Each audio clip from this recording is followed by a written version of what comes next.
Alhamdulillah, wassalatu wassalamu ala rasulillah wa ala alihi wa sahbihi wa mawala amma ba'd fa uhayyikum bitahiyatil islam. Assalamualaikum warahmatullahi wabarakatuh. Kemarin kita sudah sampai kepada pembahasan seorang pemimpin yang pernah dilahirkan dalam sebuah kekhilafahan dalam Islam, dalam peradaban Islam, yaitu Sultan Sulaiman Al-Qanuni. Sultan Sulaiman Al-Qanuni, kemarin kita sudah bahas prestasi-prestasi beliau di bidang militer, di bidang pertahanan, di bidang pengembangan negara. Jadi 46 tahun beliau memerintah, ketika usianya masih 25 tahun, menerima pewarisan tahta kerajaan dari ayahandanya, ya, dari ayahnya Sultan Salim. Luas wilayah negara waktu itu 6 juta kilometer. Dan ketika beliau melepas jabatan itu karena meninggal, luas wilayahnya sudah menjadi 19 juta kilometer atau hampir 4 kali lipat. Ya, inilah prestasi Sultan Sulaiman Al-Qanuni dalam bidang kemiliteran.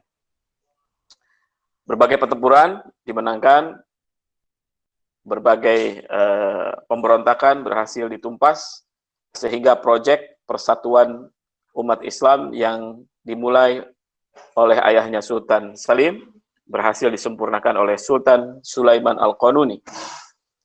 Hari ini kita akan membahas sisi-sisi keberhasilan beliau dalam pembangunan ilmu pengetahuan peradaban Islam dan perundang-undangan.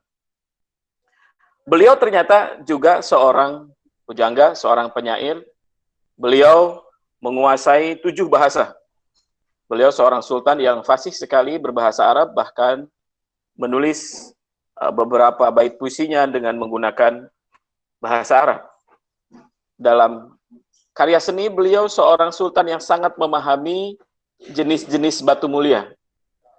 Beliau banyak membangun proyek-proyek besar di dalam selama beliau menjabat sebagai pemimpin. Benteng-benteng dibangun, jembatan-jembatan, ya, ada benteng di Rhodes. Kita tahu bagaimana Rhodes diambil alih oleh beliau setelah mengusir pasukan yang di dalamnya. Kemudian ada pembangunan benteng Belgrade, ya, semuanya dibangun di zaman beliau. Beliau juga memperluas Masjidil Haram, Masjid Nabawi, dan Masjidil Aqsa. Bahkan beliau membangunkan kembali irigasi yang pernah dibuat di masa Khalifah Harun Ar-Rasyid. Beliau juga memerintahkan pembangunan berbagai masjid besar di tempat wilayah beliau, dan yang paling besar tentunya di ibu kota Istanbul, yaitu di Masjid Sulaimaniyah. Hal yang menakjubkan dari masjid-masjid yang dibangun di masa beliau itu adalah kemampuan umat Islam untuk menciptakan teknologi pengeras suara. Jadi belum ditemukan mikrofon, speaker yang digunakan oleh manusia modern, akan tetapi dengan sistem aliran suara dan bunyi, ya, dalam bahasa Arab disebut fanul munamnamat atau seni echo.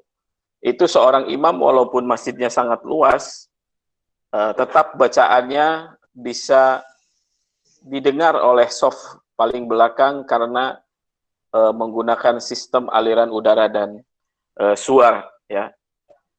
Kemudian yang menakjubkan adalah saya dapat cerita langsung dari para mahasiswa Turki bagaimana para arsitektur Jepang modern begitu takjub ketika mengetahui bahwa masjid-masjid yang dibangun di zaman Sultan Sulaiman Al-Qanuni dan setelahnya adalah masjid yang sudah dirancang untuk menjadi masjid yang tahan gempa. Di zaman beliau, lahir 10 arsitek terbesar dalam sejarah peradaban Islam, dan tentunya yang paling dikenal adalah Sinan Basha. Sinan Basha ini dalam berbagai pertempuran, dalam berbagai penaklukan, sering mengikuti Sultan Sulaiman Al-Qanuni, sehingga beliau bisa belajar langsung di tempat baru yang ditemukan bagaimana penduduk setempat membangun arsitekturnya. Gaya-gaya bangunan itu yang kemudian dipersatukan dalam karya-karyanya di seluruh wilayah kekhilafahan Turki Utsmani. Di zaman itu juga berkembang seni menulis dalam Islam, al-khattul arabi atau seni kaligrafi. Ya, kalau kita masuk ke masjid-masjid yang dibangun, ya sampai sekarang alhamdulillah masih berdiri dengan megah, kita akan melihat tulisan-tulisan tangan, huruf-huruf Arab dan ayat-ayat Quran juga hadis-hadis sangat indah sekali mewarnai dinding-dinding karya besar dari Sinan Basha. Itu juga karena memang seni kaligrafi dalam masa itu dikembangkan oleh umat Islam. Sultan Sulaiman sendiri sangat memperhatikan seni tersebut, bahkan beliau sebagai seorang khalifah, beliau sebagai seorang pemimpin, seumur hidupnya selama memerintah 46 tahun, menyelesaikan penulisan Al-Quran 8 kali. Jadi bukan menyelesaikan hafalan, bukan menyelesaikan bacaan Al-Quran. Ini menulis kembali mushaf Al-Quran 8 kali. Jadi beliau seorang pemimpin tetapi juga sangat memperhatikan aspek-aspek seperti tadi. Kemudian di zamannya juga dibangun Maktabah Sulaimaniyah atau Sulaimaniyah Library yang sampai hari ini masih tersimpan di dalam perpustakaan tersebut 80.000 makhtutat atau kitab-kitab yang masih tulisan tangan belum dicetak dan diperbanyak oleh umat Islam.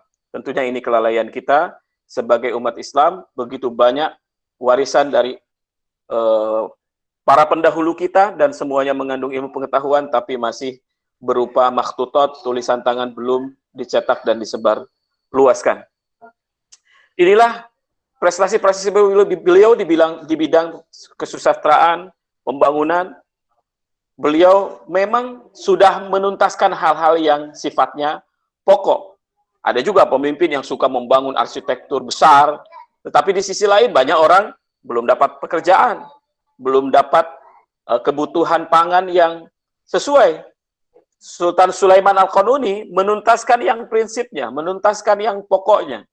Ketika perbendaharaan negara masih berlimpah, tidak berupa hasil hutangan, beliau juga membangun infrastruktur, membangun arsitektur yang megah, bahkan masih berdiri tegak setelah 400 tahun kemudian. Prestasi berikutnya dari Sultan Sulaiman Al-Qanuni adalah beliau seperti gelar yang disandangnya berhasil merapihkan sistem perundang-undangan yang ada di dalam kekhilafahan Turki Utsmani. Beliau tentunya dibantu para ulama di zaman itu, dan yang paling depan dalam membantu beliau adalah Syekh Abu Su'ud Afandi sebagai mufti khilafah Turki Utsmani, yang bersama beliau dan para ulama lainnya, Sultan Sulaiman Al-Qanuni memperlengkap sistem perundang-undangan.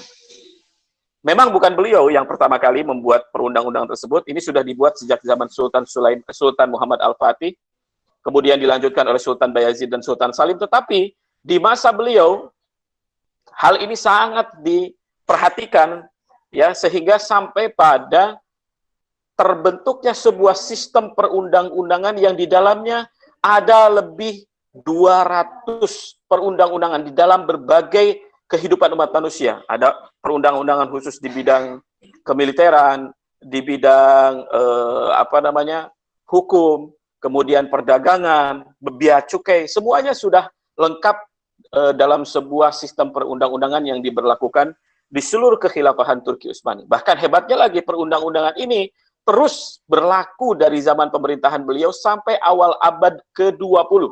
Jadi sampai 1900-an awal undang-undang ini tetap diberlakukan di seluruh wilayah kekhilafahan Turki Utsmani. Sistem atau sumber perundang-undangan dalam Islam memang ada dalam hukum-hukum syariah, hasil ijtihad para ulama, hasil mereka berinteraksi dengan ayat-ayat Quran dan hadis, maka lahirlah hukum-hukum syariat. Tetapi yang tidak mudah dilakukan adalah mengambil hukum-hukum syariah itu untuk menjadi sumber perundang-undangan, untuk menjadi sebuah produk hukum yang menjadi aturan baku di sebuah negara. Itulah yang sulit dilakukan. Kenapa? Karena hukum-hukum syariat ini sangat berbeda sekali, sangat banyak sekali pendapatnya. Satu masalah saja, satu permasalahan fikih saja, itu bisa ada 15, bisa ada 20, bisa ada 25, bahkan bisa lebih perbedaan pendapat ulama. Ada kaul yang rajih, ada kaul yang kuat, ada kaul yang lemah, marjuh. Nah, kehebatan seorang pemimpin diperlihatkan adalah ketika mampu menelaah setiap perbedaan dalam pendapat itu, kemudian mengambil salah satunya. Bisa saja yang diambil adalah kaul yang rajih, pendapat yang kuat. Tetapi bisa saja juga karena keadaan yang menuntut yang diambil itu adalah pendapat yang marjuh. Karena dalam sistem syariat Islam, perundang-undangan Islam, ada sebuah istilah hukmul hakim yarfa'ul khilaf. Keputusan seorang hakim itu akan menghilangkan perbedaan pendapat.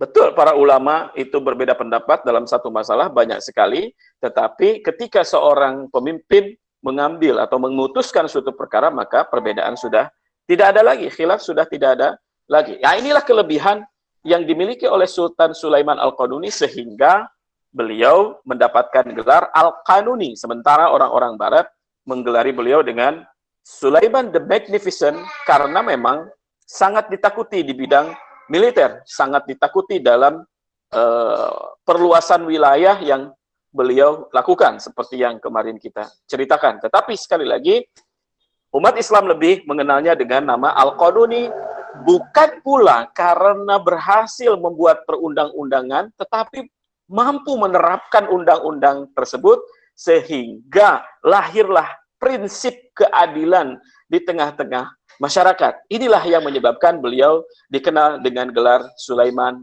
Al-Qanuni. Di saat usianya sampai 74 tahun, ada sebuah pengkhianatan yang dilakukan oleh salah satu pemimpin Eropa, ya, pemimpin yang tinggal di Hongaria. Waktu itu dia membunuh utusan Sultan Sulaiman Al-Qanuni, kemudian menolak untuk membayarkan upeti yang biasanya diberikan kepada kekhilafahan Turki Utsmani. Usia beliau tidak muda lagi, bahkan sudah menjelang masa tua, usianya sudah 74 tahun, ditambah lagi beliau ditimpa suatu penyakit yang membuat beliau kesulitan untuk duduk di atas kudanya. Ya, akan tetapi walaupun dinasihati oleh dokter-dokter yang ada di sekitarnya bahwa beliau tidak boleh kemana-mana, tetapi beliau tetap bertekad berangkat untuk langsung menyerbu sebuah kota, sebuah benteng di daerah Hongaria, Eropa Timur, yaitu benteng Sigitvar. Benteng Sigitvar ini benteng yang sangat sulit sekali ditembus.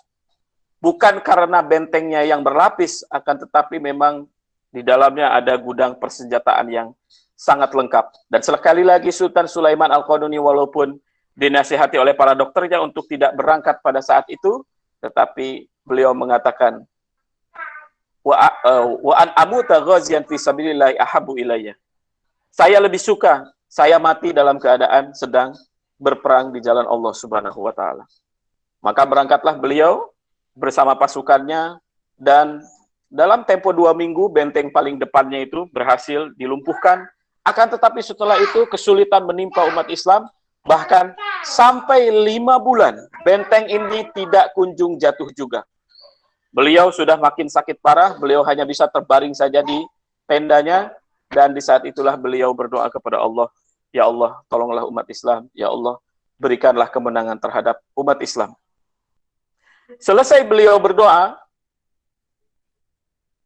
ada salah satu meriam yang dimiliki oleh Kesultanan Turki Utsmani yang berhasil sampai di gudang peluru milik pasukan musuh di dalam benteng Sigitvar tersebut, sehingga meriam ataupun tembakan cannon yang ditembakkan oleh Kesultanan Turki Utsmani itu membuat ledakan yang begitu besar, bahkan menurut cerita memakan korban sampai 3.000 jiwa, dan membuat benteng tersebut terbakar habis, menyalakan api yang sangat besar sekali, dan jatuhlah benteng tersebut di tangan umat Islam setelah 5 bulan pengepungan. Bertakbirlah pasukan kaum muslimin, dan berita itu sampai ke tangan kepada telinga Sultan Sulaiman Al-Qanuni, maka di saat itulah beliau mengatakan, "Al-an tobal maut." Sekarang waktunya saya untuk meninggal. Coba lihat. Seorang pemimpin yang baik itu sampai tahu betul kapan waktunya beliau mengakhiri hidupnya di dunia. Sehingga ketika beliau mengatakan, "Al-ana tobaliyal maut," di saat itulah beliau meninggal setelah membawa kemenangan bersama pasukannya untuk menjatuhkan sebuah benteng yang sangat sulit sekali ditaklukkan oleh umat Islam waktu itu. Kematian yang membuat seluruh umat Islam di Mekah, Madinah, di Mesir, di Damaskus menangisi kematian beliau. Tetapi di sisi lain, seluruh Eropa bergembira. Lonceng-lonceng di berbagai kota di Eropa dibunyikan, berpesta karena seorang yang sangat ditakutinya meninggal, ditakuti oleh mereka meninggal pada waktu itu, tepatnya pada tahun 1566 pada bulan September.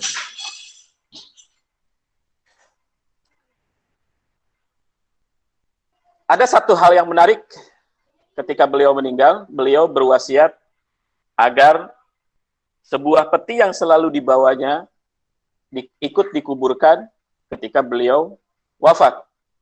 Maka para ulama pada waktu itu mengkhawatirkan bahwa isi peti tersebut merupakan hal atau barang-barang yang berharga, dan itu tentunya tidak boleh dalam Islam, termasuk dalam tabdzir. Makanya para ulama bersepakat waktu itu untuk membuka isi peti tersebut. Dan alangkah terkejutnya mereka ketika mendapatkan bahwa peti yang selalu dibawa oleh Sultan Sulaiman Al-Qanuni, dan beliau berwasiat untuk membawa peti itu dikuburkan bersama jasadnya ketika beliau meninggal, ternyata peti itu berisi lembaran-lembaran fatwa para ulama selama beliau memimpin. Ini berarti kesimpulannya adalah tidak pernah selama beliau memimpin selama 46 tahun, beliau mengambil keputusan atas pemikirannya sendiri. Beliau selalu meminta pendapat para ulama. Beliau selalu bertanya pada para ulama.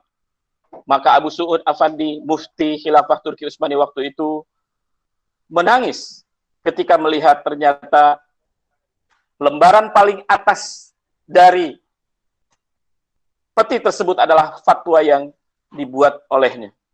Beliau mengatakan, "Anqazta nafsaka ya Sulaiman, fa ayyu sama'in tudilluni wa ayyu ardin tuqilluni in kunna mukhti'ina fi fatawan." Engkau telah menyelamatkan dirimu sendiri, wahai Sulaiman. Langit mana yang melindungiku? Bumi mana yang menampungku ketika kami salah dalam memberikan keputusan? Seolah-olah Sultan Sulaiman Al-Qanuni sudah menyiapkan pertanyaan-pertanyaan di alam kubur tentang apa yang dilakukannya selama beliau memimpin. Dan yang paling mengejutkannya lagi, fatwa yang paling atasnya itu adalah pertanyaan dari Sultan Sulaiman Al-Qanuni terhadap Abu Su'ud Afandi, bahwa di istananya banyak sekali semut, ya, dan semut-semut itu sudah memakan atau tinggal di pohon, maka beliau meminta izin kepada mufti untuk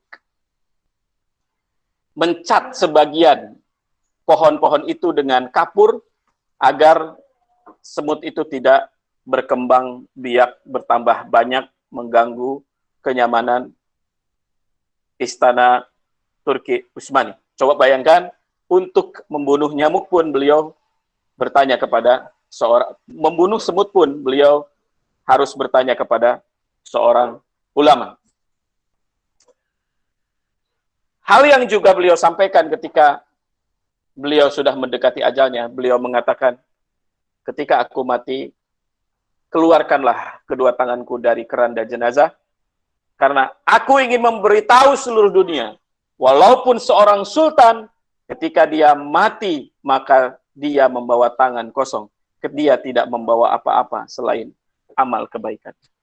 Inilah sosok kehidupan Sultan Sulaiman Al-Qanuni yang begitu luar biasa, yang dihancurkan kepribadiannya, yang dirusak dengan sejarah-sejarah dan cerita-cerita yang tidak benar.